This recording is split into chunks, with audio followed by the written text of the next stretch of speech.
just going to cut to the chase and let you guys know that this is my alternate spread of the week right here, right now. Cowboys minus 1.5, boys and girls, at plus 124.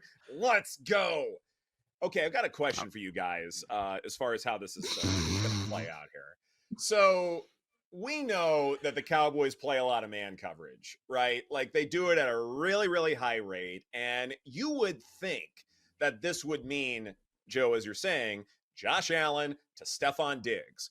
The problem, though, is like in man coverage, Stephon Diggs is not one of the elite receivers.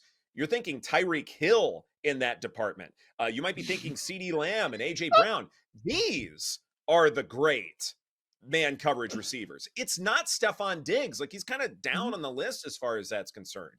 So I'm curious if they're going to force the ball to him a little bit more than they otherwise would, or if they're going to continue to evolve the way that Joe Brady has wanted, and that is a more conservative style where they're running the ball a little bit more, maybe throwing to the tight ends a little bit more. And if that's the case, then don't you think that's the absolute wrong game plan to have against the Cowboys? Like, I think it's something where they should throw deep more, but I'm not sure if they will. And this could be coaching malpractice. I think they realize they're going to have to. They're smart enough. They understand that. Last week was a very different situation with Kansas City, a scuffling offense. Now, we all know what Dallas is at this point. Dallas is playing like Miami was earlier on in the season. And, I can't wait for this one. This is going to be a ton of fun. By the way, give it the Bills. The Bills minus 1.5, minus 2, whatever number you get. We're going Oppo. Let's go. I can't wait for this. Ew. What's ew? Oh, you on the Cowboys, Chargers yesterday? What else we got? Saints? You went? Oh, yeah, you are on the Saints. What? Yeah, I am. Wait, you can't do this. Who else? What's another? Are you on the Rams? Are they close enough? Do they count? Yeah, I'm on the Rams. You are on the Rams, too!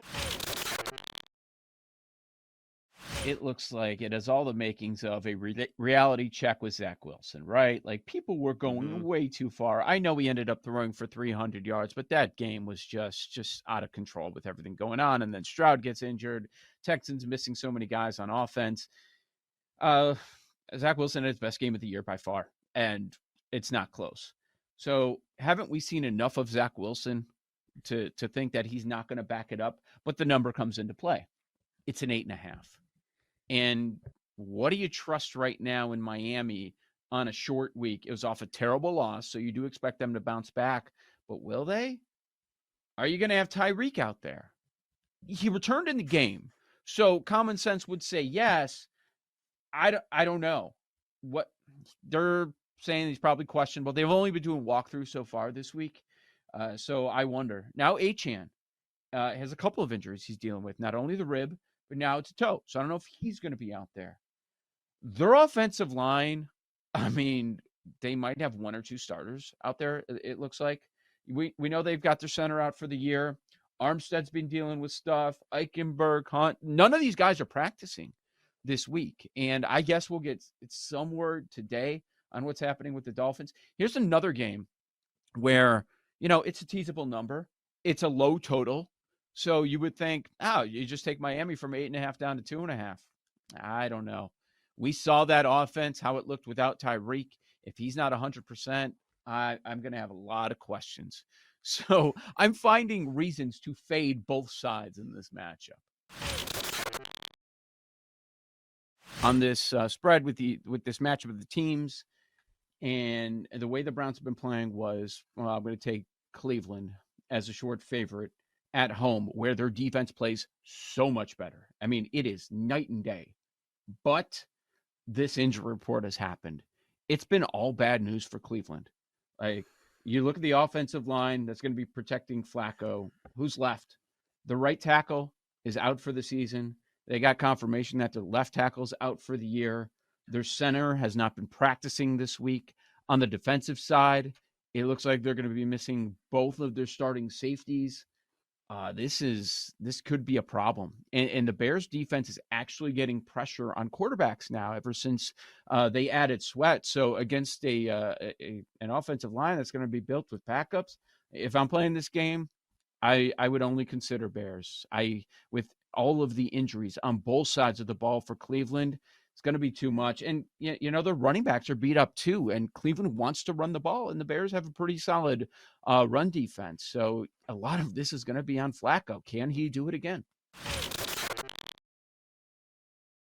While I was going through my fog brain spiel, I did touch on the Vikings +3, if only because Jake Browning is the Aaron Paul meme right now. He can't possibly keep getting away with it because through his 3 starts within 2 yards of the line of scrimmage, he has 35% of his passing yards and 43% of his passing attempts. He cannot possibly keep getting away with this. And the Vikings now, as we know, since week 5, first, Patrick Mahomes, that was the last time a quarterback went over 275 yards against them, was Mahomes in week 5. But in that time, the Vikings are first in EPA per play and EPA per drop back as well. They've been the league's best pass defense by quite a mile. So in this spot, maybe Jake Browning can do a couple things, but I really think it is a terrific situation for the Vikings defense to keep them on track as long as Nick Mullins can deliver some kind of points. And you have to consider him an upgrade from what we've seen the last couple of games from Josh Dobbs. So I like the Vikings to cover on Saturday. Levis, baby. He's on a roll. He had his first comeback win. Exactly. He's confident. He's got his arm tat. He's ready to go. Got those veins popping. I've not seen bigger veins on a human in his spice up. I know. That's what I'm talking about. What are you talking about? Veins. Big old veins. Not varicose veins. I knew. I had to go the extra mile because Aaron's giving me a look and Paul's in the chat. Like, you guys are in the gutter. Oh my Christmas God. season. What is happening? Yeah, right. All right, Does he back not, to though? Will Santa Levis and his serving up some arm. eggnog, Paul, in the studio. Like, it looks like when the defense is on the field, like he's going in there doing some bicep curls or something. Like anyway. I agree. He knows what he's tat. doing. But there is no reason to back the Texans. I mean, I love this team, but I don't want to bet props this week. I don't want to bet anything that has to do with this Texans team. Like they're in bad shape right now. How a defensive secondary basically took care of the offense, like through secondary sacks and things like that. That's basically how the Titans beat Tua, right? Like, it wasn't really the pass rush. It's just that the Dolphins love those quick throws and they just weren't there. And it got Tua out of a rhythm. Like, if he gets rid of the ball in less than 2.5 seconds, then yes, you are in deep, deep trouble. Titans were able to contain that. And so put some respect on that defense name. And then when it comes to the Texans, like, I actually think how Davis Mills performed last year is really pertinent, because if the Texans have lost all of these key receivers or they're not going to be 100%, then this looks like last year's offense, right? And Davis Mills was terrible. How can you back him in this spot? The last couple games that they played when Davis Mills was the quarterback, they were very low-scoring games. I think the under 37 is just fine here.